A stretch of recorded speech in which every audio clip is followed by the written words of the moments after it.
Now we got a quick introduction to functional React components. And in that introduction, we began to see the use of the ES module system or the ECMAScript module system inside of our React components and the structure that we have for our React application and how we begin to separate concerns using the module system. Now, if you watched all the Node screencasts, we learned about Node's module system and how we use Node's module system to separate out concerns into individual modules and then again into actual libraries of modules that can be put into NPM as third-party packages that we can use over and over again, as well as provide to others. Now, the cool thing about React is because it is JavaScript based, it's a JavaScript framework, and it doesn't run in Node, instead it runs in our browsers, it uses a little bit of a different module system that has a little bit different syntax. So we're going to run through that syntax really quick and make sure that we understand the ECMAScript module syntax that's being used inside of our React application so that we can understand or better understand how we can separate components out but still pull them in and use them as separate chunks of code, which also makes each of our modules reusable, meaning that we can reuse each module or React component inside of other components as needed. In other words, we're separating concerns and we are addressing the don't repeat yourself programming patterns that we've talked about in the past. We want to be able to put code that is reusable into its own module for reuse inside of other modules. And we're following the exact same pattern as we did in React apps, that we did inside of Node apps, and we're doing that inside of our React apps as well. Now, there is a little bit difference in the syntax, and we're going to look at the syntax here. If you want to read more about it, go to MDN, which is the Mozilla Developer Network, and look up JavaScript modules. And in here, you can see the documentation about JavaScript modules and how they work and how we import them and export them. We're going to look at that right here in our React app, and we're going to see how that works.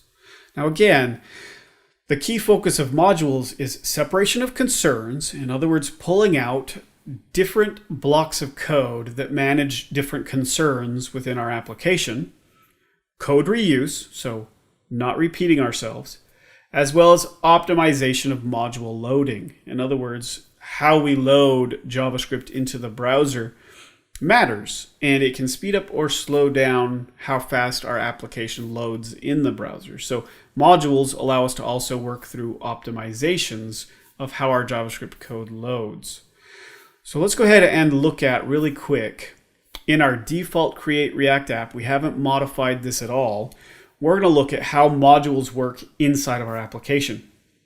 And of course, we're going to look at our default mother component, the one that orchestrates and owns everything, that will have child components within it.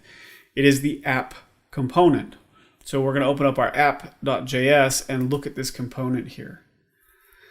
Now you'll notice that we actually use the import statement in React. In Node, we used require. In React, we use import because it's a different module system, but they both are very similar. So if you understand Node's require for importing a module, well, it's synonymous with import in React. So here we are importing React, the React module, from the React module that happens to be inside of our Node modules. And here we are importing logo from the logo module, which is logo.svg. So if we want to look at that, let's go to our logo.svg file, open it up, and I need to get all the way back over since this is really long. And here we go. Inside of this module, we actually have some JSX right here, which is the SVG code for rendering our React logo. And so we import this into our app.js, and we store it right here in this logo. Same thing here, we're doing an import on our app.css, which is the component-specific CSS, and we're importing that into our app.js. And here we have our component. Now, if you remember from the previous video about functional components, we define that component using the function keyword and then app. But we need to make sure that that component actually gets exported as a part of this module. And we use export default for our exporting of our component. This is what we're going to use all the time as we create React components, is export default, and then we pass out our React component. And in this case, it's a functional component. So we're going to pass that out. Now we can see this being used, this module, inside of our index.js. And inside of our index.js, we see, again, we're importing React. We're importing React DOM, which allows us to begin to inject our React components into our page. We're importing the CSS. And here's where we're importing our app component. We're importing app, which is the exact same name we gave it, app. It's also the exact same one that we exported as our default export for this component. And we are storing it in a variable we are calling app. So import app from app.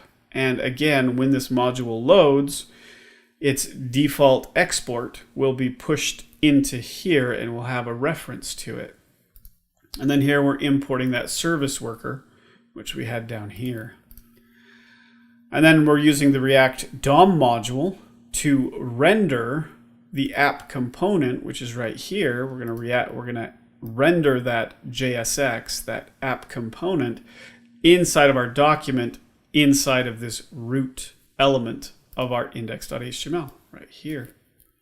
So this is a really good example of how our modules for React work very similar to NPM or Node when we're creating a Node application. We simply define what it is that or the code that composes our module, then we export it, and then we can import it into any other module where we want to use it, and then we can simply use it. So this has been a really brief overview of how the module system in React, which is the ES or the ECMAScript module system as defined, is used inside of our project structure to create components as reusable modules that can then be reused in other modules or other React components. And you'll see this more and more as we begin to build our components for the to-do app. And then you'll begin to see how we might import other components into our app.js and then begin to use them inside of our JSX.